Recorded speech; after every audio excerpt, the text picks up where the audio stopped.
Imagine a world where England is a small, soggy island at the edge of Europe, often bullied by bigger powers like Spain and France.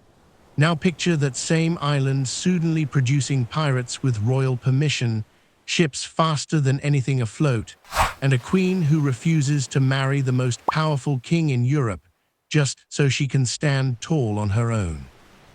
Hi history lovers, welcome back to our journey through the British Empire. In episode 1, we talked about the Tudors laying the foundations, kings with tempers, queens with bad luck in marriage, and Henry VIII basically speedrunning through wives like someone changing TV channels. Today we hit episode 2, the Elizabethan Age and Sea Power. In this episode, we are diving into the world of Francis Drake, John Hawkins, and their merry band of semi-licensed pirates who made the Spanish Empire's life very, very difficult.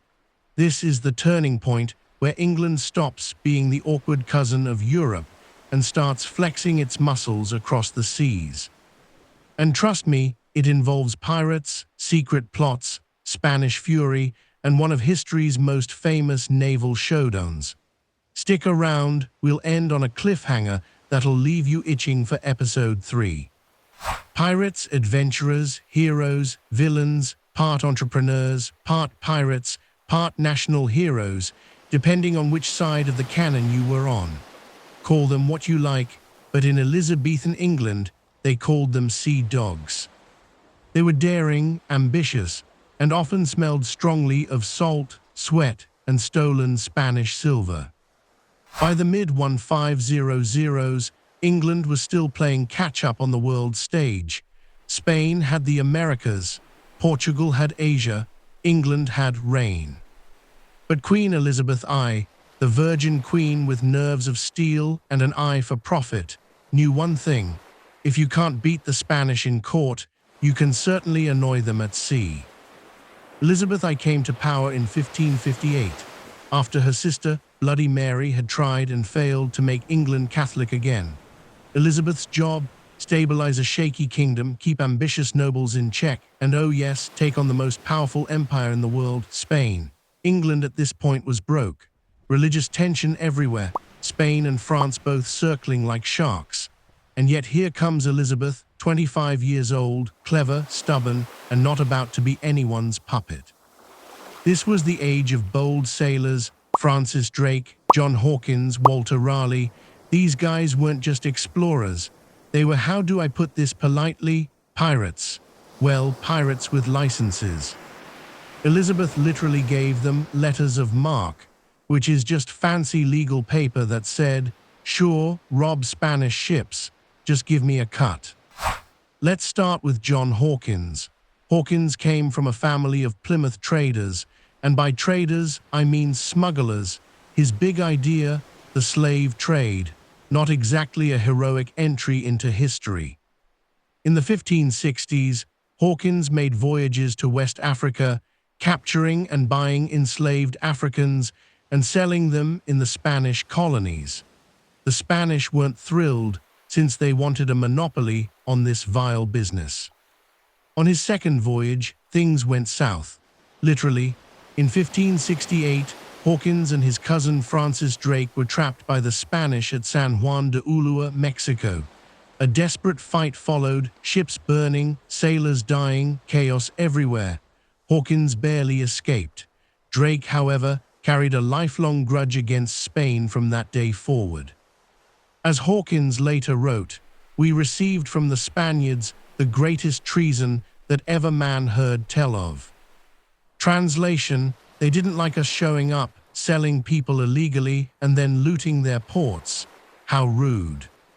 Francis Drake, arguably the most famous of all the sea dogs. To the Spanish, he was El Drac, the dragon.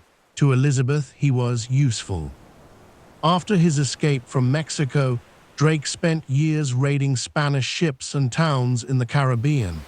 He didn't just steal treasure, he humiliated Spain.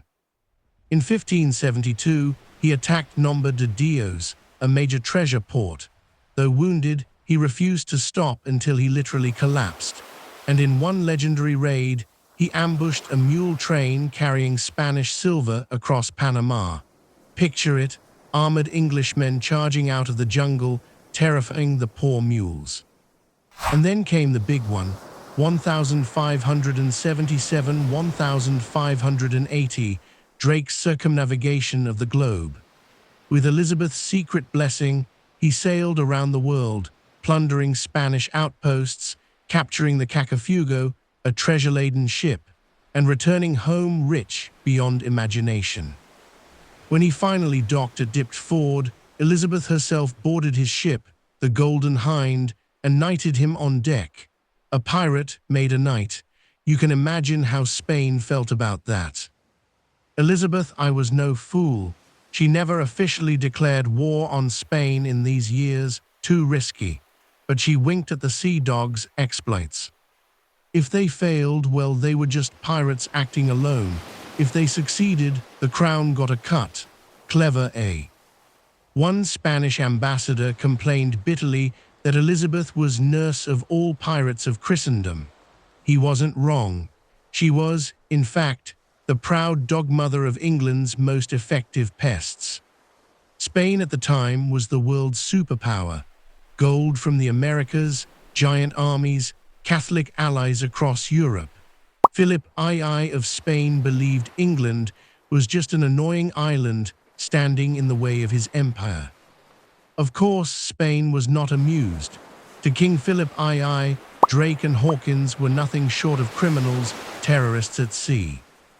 But for England, these raids weren't just about money. They were about national pride.